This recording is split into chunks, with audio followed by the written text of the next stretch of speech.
You want me to Started. start? Yeah. Okay. So tell us a little bit about yourself.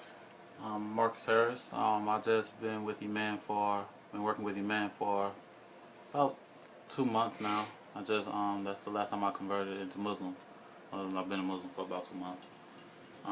Been in production. I've been an artist for ever since I was 5. I just recently started production, audio recording and production, about maybe 2 months and a couple weeks ago. Okay. All right. So were you ever involved in any type of street gang in your community? Yes, I actually was. When I was living in Decatur, Illinois, I was growing up in the foster system. I was part of Four Corner Hustles. It was more of a kind of survival thing for me. It wasn't something that I had to do, but it was more of a survival thing. And my foster cousin Marcus, or is it? Yeah, Marcus. He both of our names Marcus. He just spelled his name differently. He actually converted me or jumped me in. Taught me a handshake, taught me the oath and all of that. And I actually had to pay some money and get jumped out. So I ended up in the hospital for a while, but alhamdulillah, I'm okay right now. I did get out. Street life is definitely not a place to be if you're trying to progress and trying to reach success. It's more of a for most people, I believe, it's more of a survival thing. It's more of like I got nowhere else to go. I got no one else to trust. They can look after me. I got a team behind me, so they get involved in it. And that's not the only solution. That's really not. And it's not a place that someone would willingly choose to be into, because you don't wake up one day and decide you want to be a gang member. It's something that that gradually happens. So So you didn't choose to be in the gang? I mean, you had like no say. You were literally just like jumped into it. no, I chose, but like again, I said, it was a survival thing. It was something to think about. It wasn't something to just get into because you think it's cool or anything like that. Okay. It's not that kind of environment that someone would willingly choose to be around. Drugs, killings, shootings, police in and out of jail. It's not something that I never got in jail. I was lucky. I almost did get arrested, but I was lucky I never did. And I almost got arrested because I had attempted assault or battery. Because when I was going to school, I fought a kid and bashed his head into the glass, and because I was simply respectful, alhamdulillah, only by the grace of God that it didn't be worse. But because I was respectful, the police gave me a break and just took me home. The other guy mouthing off, just the regular gang, the regular tough guy act, and he ended up getting arrested. How organized would you say like the gang was that you were in? Like, do you have leadership? You had literature. You had bylaws. You pay dues. Like, how organized or organized was it? Like, to be. The only thing that's organized, honestly, about being in a gang is how you sell the drugs, how you get the drugs, and how you sell it. You go to the drug man, you buy them, and you go back to your corner and you sell it. But if anything, respect is the highest value when you're in a gang. Respect another person's territory, respect another person's woman, respect another person. Period. And like it was a time. If you want to dig deeper into the history of gangs, there was a time where gangs was more organized and more about unity and more about more together. And actually the split up started with it started way before this, but one recent one that I heard, that I researched, I looked up, was with the Crips, where in 19 something or around close to the 2000s, Crips split up, and then and it was more, it became more, it was a slight, they split up and then they got back together for a temporary moment in time, and that was only because gangs, Crips, Folk on Hustles, all of them got together and they was fighting against the police brutality. And And and I mean, starting out with gangs, you know, it was to starting the first gang, you know, Panther, so to speak. It was more about unity and more about justice, more about more about just being treated fairly. And then it got bad. They started splitting up. You know, just kind of human nature thing. You got people wanting to be a boss. Got people wanting to be a leader. Got people wanting to sneak this or so to speak talk or plot behind someone's back and get ahead. And then it starts later on, you know, after the Black Panthers, I can assume just how gangs are today, retracing the steps back in history. The same as they start splitting up. They start forming their own fractions, their own groups, and you know, Four Corner Hustles start splitting up Four Corner Hustles, you know, and Vice Lords start splitting up Vice Lords. They all the same thing, but they start forming their own cliques. And then it became more about selfishness. You know, in this generation, it became more about selfishness than being united or together. So, like I said, the only thing organized, honestly, is the drug process. You know, and maybe it depends on the leader you have or the chief or general you have. If he has a plan or a plot to actually make more money or to keep their money or their drugs more secure, then that's pretty much the only way that you can become more organized. And other than that, you know, it's kind of chaotic. You know, you got we all supposed to be brothers in the game, right? But you know, your so-called brother is climbing you behind your back, or your so-called brother trying to steal some of your drugs, some of your money from you. You know, trying to get ahead, get up to the next step, and leadership or in rank with the So it gets complicated, and it's kind of a survival thing. And going in is a survival thing, and then being inside and getting out is survival. So it's kind of like you always looking over your shoulder. It's really not worth it. So it's good for a time being, making money, doing living good, feeling good.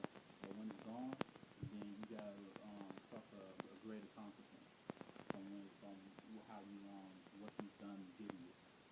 You know, so it's definitely not worth it. And it can consume you if you're used to that kind of environment, you're used to that being in that kind of predicament, to where you know you look over your shoulder and that's all you see.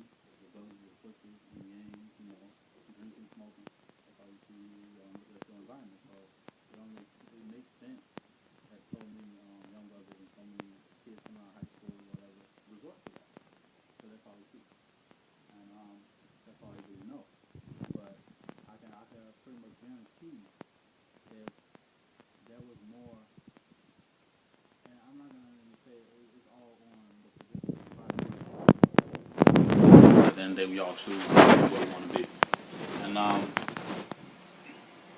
it's kind of if we had more people, or so to speak, more big brothers, more big sisters, or parents being parents, you know, around and doing what they're supposed to do to provide and protect us and make our life secure, then as young brothers, I'm speaking in general for young brothers out there in school and everything, then I'm pretty sure that they would choose a different route, choose a different path, because they will see greater options, better options that's better for them. And but they don't see too many options. There's not too many options out there, especially in Chicago right now. You know, and a lot of opportunity is fading away in Chicago. It's up to bigger brothers, bigger sisters that know better to put that light back into Chicago. Put them kind of opportunities to choose differently, to be better back into Chicago. You literally just went where I was gonna go, right? I was gonna ask you about like the connection between education and like support systems, and you literally just went to that. Was awesome. I didn't even, huh? So what made you leave the game? By the grace of God, you know, alhamdulillah, that I kind of had enlightenment, so to speak. I remember one time, just the feel of it was always negative. You know, the feel of it was always negative. They would actually try to cheer you on against fighting or hurting someone, cheer you on against murder, cheer you on against selling drugs, cheer you on against having a party or doing this woman or doing that person wrong. You know, and it was kind of an everyday thing. You know, it was like, what we're gonna talk about today, you know. Oh, let's go to this party. Oh, let's get, you know, let's go turn up. We just did that yesterday. We did that the day before yesterday. Like, it was kind of like a everyday thing, and it kind of got old for me. And then I started venturing other things. You know, I never really knew my family. I never really knew my family was so musical or so productive, constructive in music or anything like that. So I was kind of just like floating. You know, I was going wherever, whenever, doing whatever, and then, you know, on top of that, my foster parents and everything was just kind of out to to see me fall, out to see me fail, and they was already had it preconceived in their head that I was gonna be nothing or I was gonna be a failure. So I was kind of like, you know what else is there for me? And then, you know, I started thinking like I got bored with it. Basically, I got bored with it, talking about the same thing, doing the same thing every day. So I started actually going to church. Got into the choir, and then because I was always a singer, you know, I was always somewhat musically gifted, and I started singing and everything, and then I start just playing instruments, and I started getting into all kind of instruments, guitar, piano, violin, drum, saxophone, and over time, I found an interest in it. You know, I found a slight way out. You know, with just my music and just what I could do with my music and with my writing. And in high school, you know, I remember I always had a temper. You know, I was always that kind of kid that, you know, was mysterious. Everybody wanted to know, but I never gave them the chance to. I never wanted to know them. So well, you know, I would push a lot of people away, and at the end of high school, that's when I kind of changed. I made a total complete flip in my character. Like I said, it's amazing how in the last 3-4 years how much I've changed, and it was like I was the kind of kid that when people came around, they felt the negative energy, they felt it coming off me. And then when they was just kind of walking on eggshells around me, because I remember my teacher always said I was a ticking bomb. I was like a ticking bomb, and my therapist always said that like my body's always cold. And so she'd always just grab it and feel my hands. I'd be like, what you? And she'd be like, yo, you always cold. You stressing. What's going on? And I would never, you know, talk to many people, never say too much.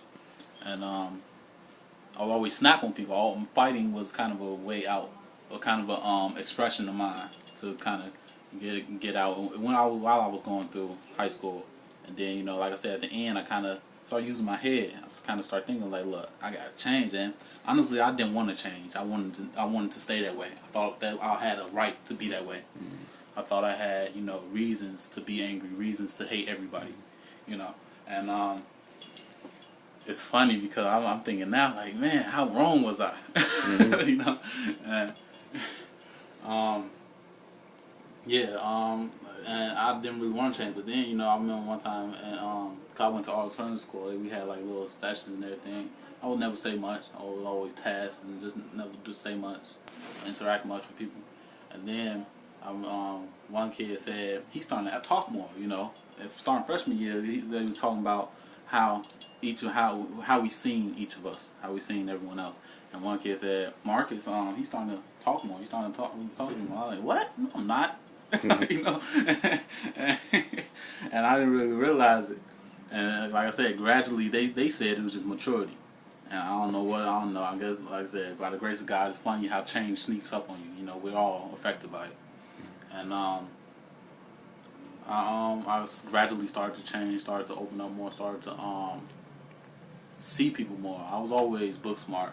I always observed before I acted, and I kind of knew everybody before they even met me, before they even talked to me, just by observing how they act in certain situations. And I would be like, okay, if that situation come up with me, this is how they most likely gonna act. You know, so I kind of observed most people, before, and I never really gave them a chance to open up. 'Cause I was like, look, I already know what you're about. Get away from me, you know. So, like I said, by the end of high school, I started